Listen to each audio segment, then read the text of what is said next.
আমি ভাবছি আমার জীবনে দুঃখ না দুঃখতে জীবন, কিছু বুঝতে পারছি না। ফারমানদা বলো, বিয়ে করে কেমন লাগছে? এই বিয়ে আর পড়াশোনা অন্য জনেরই ভালো লাগে দেখতে, বুঝতে তো হ্যালো গাইস, স্বাগত জানাই আমার নতুন একটা ভ্লগে।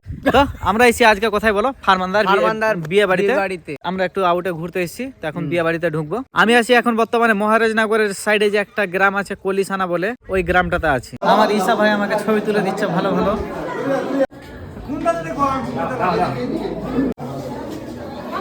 ফারমানদা বলো, বিয়ে করে কেমন লাগছে? বিয়ে করে অনেক ভালো লাগছে। আর বন্ধুরা কেন ভালো লাগবে না? প্রথম তো সবই ভালো লাগে দাদা। হ্যাঁ, এবার যাদের এক্সপিরিয়েন্স হয়ে আছে তা বলবে, নতুন ভালো লাগবে অবশ্যই। ভালো লাগবে। বিয়ে করো, এখন আমি যেটা বলো বিয়ে করো। আর বিয়ে করো না, খুব তাড়াতাড়ি বিয়ে করো। আমাদের সোহেল দা, এতদিন ধরে যে তুমি বিয়ে করেছো, তো তোমাকে কেমন লাগছে বলো? অপশন থাকা দরকার সব জিনিসে, যেটা নাই। দাদা আমি শুনেছি তুমি নাকি নেক্সট ইয়ার বিয়ে করছো। হ্যাঁ, করে নেব। কাজল দা 2025-এ বিয়ে করছে, এটা একদম অরিজিনাল। আমাদের সোহেল দাকে খিদা পেয়েছে অনেকক্ষণ থেকে, কিন্তু বলতে পারছে না। সত্যি অনেক খিদা পেয়েছে, অনেক। বিয়ে বাড়ি যখন এসেছি, তো আরেকটা আমাদের বিয়ে দাঁড়িকে পেয়ে নিয়েছি, এরও বিয়ে হয়ে গেছে। কেন বিয়ে করে কেমন লাগছে বলো? আরে হয়নি, এখন বিয়ে করবো তারপর তো বলবো। মানে আমি একটা কথা বুঝতে পারি না, সব বিয়ে করে এটা কেন বলে যে বিয়ে হয়নি। এই যে আমাদের মুখিয়াজি ভাইকে দেখছো মেলা দিন থেকে। ও ভাই, আসসালামু আলাইকুম। इज्जत पे हाथ नहीं डालने का। ये मेरा इज्जत नहीं है। कॉमेडी किंग, আমাদের কমেডি কিং মুখিয়া জি। হিরোইন হচ্ছে আমাদের নাজ। পহলা নশা, এখানে মুখিয়াজি গাল ধরছে, ওর সামনে নাজের বর দাঁড়িয়ে আছে। কালোটা যদি খাইয়ে দাও। কালোটা আরে এটাই কালো। না কালো না, এই যে আরে যেই জিনিসটা সাদা দেখতে হয় সেই জিনিসটা কিন্তু অ্যাকচুয়ালি সাদা হয় না, না এটা কালোই হয়। আমি কালোটা পছন্দ ঠিক আছে করি। না? আচ্ছা এই বউটা ফলো এই কি করলে? এখন বাজে কয়টা? 2:32 আর চলে এসেছে আসতে না। পারফেক্ট খাবার টাইমে এসেছিস রে। আরে আমাদের ওখান থেকে আসতে এত টাইম লাগলো, কি বলবো বুঝতে পারছিস। প্রপার মালদা থেকে গাড়ি, তারপর টোটো। শুন তোর দুঃখ আমার যে কোনো জায়গায় দেখেছো কিনা, এর দুঃখ তো শেষ নাই। মানে আর দুঃখ ওই বহুত তোর সব জায়গায় দুঃখ। জীবনটা দুঃখে ভরা। আমি ভাবছি আমার জীবনে দুঃখ না দুঃখতে জীবন, কিছু বুঝতে পারছি না। আমরা লাইনে দাঁড়িয়ে আছি গিফট দেওয়ার জন্য। তুই কি গিফট দিচ্ছিস বল? কি গিফট দিচ্ছিস? চাঁদির কাজ করা পেন আর আমার জন্য এটা নিয়ে এসেছে। আমি শাড়ি। শাড়িটা হচ্ছে আমার চয়েসে। তুই কি কালা করে দিলি আমাকে পুরা। না এটা পুরোটাই দে, প্যাকেটে ভালো থাকবে।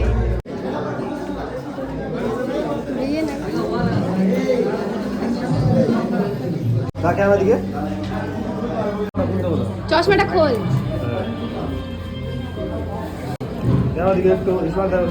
আমাদের রায়গঞ্জ থেকে দাদা চলে এসছে, বাপ্পা দাদা চলে এসছে। নতুন একটা ভ্লগে স্বাগত তোমার।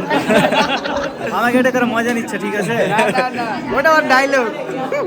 খাওয়া হয়ে গেল, ঠিক আছে। খাওয়া দাওয়া কমপ্লিট।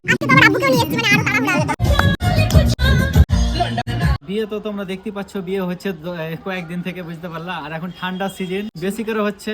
আজকে যেমন ফারমানের বিয়েতে আসছি, কিছুদিন পরে আরিয়ানদার বিয়েতে যাব। নেক্সট ইয়ার মনে হয় আমাদের বাপ্পাদার বিয়ে হতে পারে, ঠিক আছে? তখন দেখতে পাবো ব্লগে সবাই। অবশ্যই হবে। আর এদা তো বিয়ে হয়ে গেছে। আমি বয়স্ক সিনিয়র সিটিজেন, আমি আর বাপ্পাদা এখন তবে বাচ্চা আছি, ঠিক আছে? ফারমানের বিয়ে খেয়ে তোমার কেমন লাগছে? তোমার এক্সপেরিয়েন্স বলো। এক্সপিরিয়েন্স হচ্ছে, দেখো দাদা আমি একটাই কথা বলি, এই বিয়ে আর পড়াশোনা অন্য জনেরই ভালো লাগে দেখতে, বুঝতে পারলা? নিজের টাইমে কিন্তু তাও দেখে দেখে শিখছি। কারণ আমি একটা জিনিস দেখছি যে সুমিতদা আছে, সুমিতদার আজ আমি দেখাচ্ছি, ভাবিকে দেখাচ্ছি যে ভাবি মাঝে মাঝে ধুমকি দিচ্ছে সুমিতদাকে, বুঝতে পারলা? মোটিভেট হচ্ছি বিয়ে করার জন্য, ঠিক আছে? তো আমি যখন দেখছি ভাবি ধুমকি দিচ্ছে দাদাকে, তখনই পেছনে হটে যাচ্ছি। আরো মানে এক পা আগাচ্ছি তো 2 পা পিছাচ্ছি, বুঝতে পারলে? এসব দেখে ওটা ঠিক হয়ে যাবে করার পরে। না আমার তো এখন আর অপশন নাই না দাদা। আরেকটা কথা, তুমি তো বিয়েদারি মানুষ দাদা, আমি একটা কথা বলতে চাই। এদিকে আছে ভাবি, এদিকে আছে দাদা। বিয়ের পরে কি হ্যাঁ বলছি কি যে শোনো বলছি দাদা, বিয়ের পরে কি বউ মারে? এটা সত্যি কথা? দাদা প্রশ্নের উত্তর দাও। মার খাওয়ার কাজ করলে অবশ্যই মারবে, ঠিক আছে? যদি মার খাওয়ার কাজ মারবে দাদা, তোমার কিন্তু মারফার খাও নাকি? না, আমি ওর কোশ্চেনটা অনুযায়ী বললাম। মারটার খাও নাকি? হ্যাঁ এটা তো পয়েন্ট আছে। হ্যাঁ আগে হয়তো মারটার খেয়েছে হয়তো দাদার গার্লফ্রেন্ডের কাছ থেকে। করিনি, তাহলে বুঝতে পারবো না, করবো তারপরে আর কি। আর এ দাদার কাছ থেকে এখন অ্যানসার পেলাম না। মানে ব্যাপারটা কি, মানে প্রাইভেসি বলে একটা ব্যাপার আছে, তো এই ব্যাপারটা একটু সীমিত থাকুক। কারণ না দেখো তো, আমি বলে দিই, আমি একটা কথা বলে দিই যে মার খাই ওটা প্রাইভেটলি মার খাই, কিন্তু মার খাই। কারণ দুজনেরই মুখ দেখে বুঝা গেল, ঠিক আছে।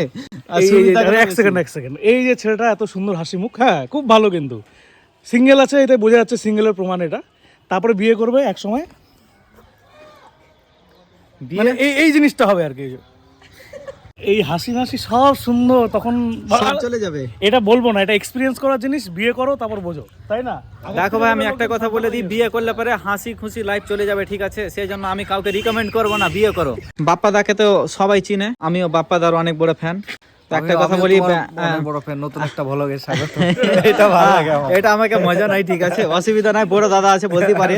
কিন্তু একটা কথা বলি, দাদা যেগুলি কাজ করে, ঠিক আছে, এগুলি আমরা হয়তো কোনো সময় হালকা করি, কিন্তু দাদার মতো আমরা পারি না। কিন্তু অবশ্যই আগে যে চেষ্টা করবো দাদা তোমার মতো, মানে মানুষকে সাহায্য করা। অলওয়েজ, সব সময় হ্যাঁ। আমি চাই যে আর অনেক মানুষের জন্য হেল্প করুক, এটা আমার মন থেকে চাই আর কি, যে বেশি বেশি মানুষের হেল্প হবে, ভালো লাগবে দেখে আরো বেশি। ঠিক আছে, তুমি তাড়াতাড়ি বিয়ে করো, তোমার বিয়েতে আমরা আসবো, এইভাবে আনন্দ করবো। চলো।